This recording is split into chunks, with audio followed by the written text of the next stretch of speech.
We are back trying to make the ZV-E1 on the FPV drone work. Well, it kind of worked last time, but there was a huge spot of dust on my lens, which pissed me off a lot, pissed a bunch of people off in the comments as well, and I just didn't have the little rocket blower with me at the time. But there's been some other updates. Gyroflow has been updated so that basically all Sony cameras have gyro data, well 95% of the newer ones, and basically it will automatically sync things up, which is I think what was screwing up my footage in the past. So basically I took the footage I got last time, plugged it into Gyroflow, and this is what we get now, which is vastly better and looks very stabilized, basically like the GoPro. Cue that right now.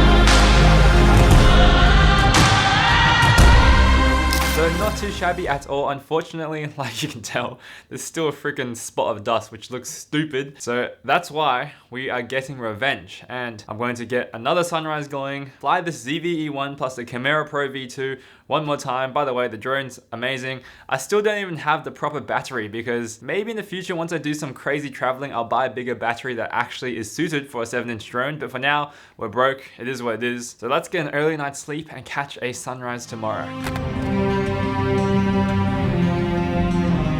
Good morning everyone. Today we are back on the mission. I'm seeking redemption for the last video of the Sony ZV-E1 on the FPV drone because, man, I got a bit torched in the comments. People think I'm stupid for not using a dummy camera, but to be fair, risking your main camera is pretty stupid and I probably won't do this again. Look man, I don't have a 3D printer, I don't have all this stuff, I don't have all this gear, I gotta pay for a lot of things myself, but the one thing that pissed me off is the dust on the sensor was not ideal. I think I can do a much better job, so that's why we are here for redemption.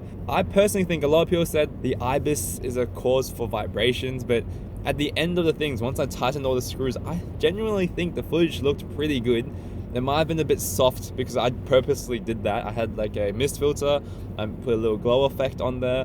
So that's probably the cause of that. But we're going to the beach. Yeah, let's hope it goes well. And if that doesn't work as well, we'll also get the ZV-10. It does not have IBIS, so we'll try to prove the naysayers wrong. But regardless, I appreciate anyone who offers any feedback on the comments, by the way. And yeah, let's get to the beach and see what we can do. This is a fifth. He's going to be running on the beach for me and be a cool subject, but let's get going. All right, so we're on the beach now. The sunrise is going to be just right over there. And the plan is, again, I don't want to fly over water. So I'm going to try and fly over as much land as possible on the beach while it lines up to the sun, which is why I picked this spot. We got a little bit of traffic here, but we'll go to a spot where we're just chilling. And it should be pretty good. I also realized we're on all this sand, which is kind of stupid, but we'll work something out. And yeah, next thing you know, we'll be up in the air, zooming with no dramas, no worries. It's always a bit anxiety driving, I guess, but wish us luck.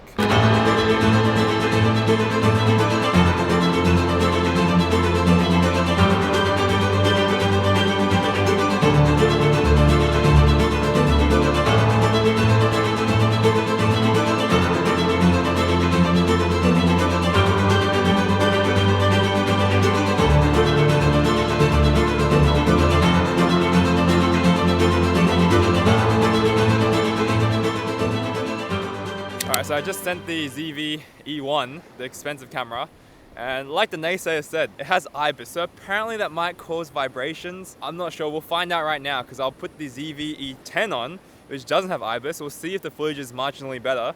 So this can be the comparison, but I think we got a good job with the ZV-E1. My camera angle was a bit high, so it wasn't frame perfect because I don't want to rip this thing so fast. My batteries are still very small. Excuses, but yeah, let's try and rip the ZV-E10 now and see how that goes.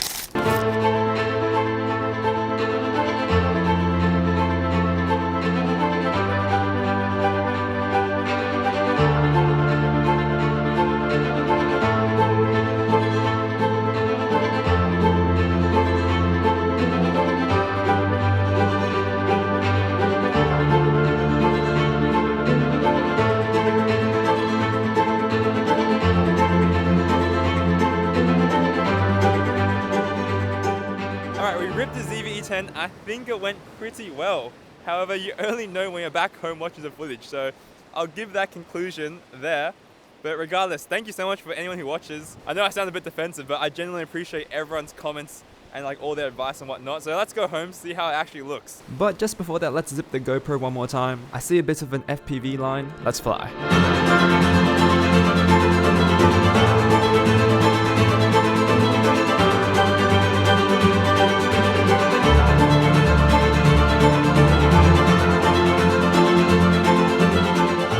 Alright, so we are back, we've looked at the footage, you've looked at the footage, and as you can see, the ZV-E10 is clapped. I don't know what happened there. It doesn't have IBIS, the sensor shouldn't be shaking.